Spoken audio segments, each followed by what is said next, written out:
అందరికీ నమస్కారం. ముందుగా నూతన సంవత్సర శుభాకాంక్షలండి అందరికీ. శ్రీ ఆండాళ్ తిరువడిగళే శరణం. ఈరోజు 18వ పాసురం యొక్క భావం చెప్పుకుందామండి.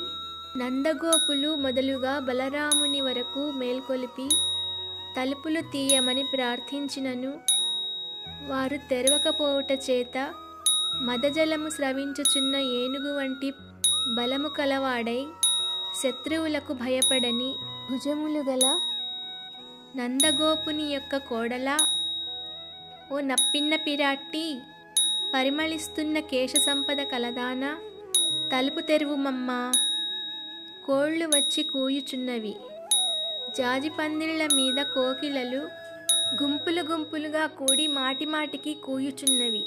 సుమా, నీవు నీ భర్తయును సరససల్లాపములాడు సందర్భములలో నీకు ఓటమి కలిగినచో మేము నీ పక్షమునే యుందుము అని గోదాదేవి చెప్పుచున్నది.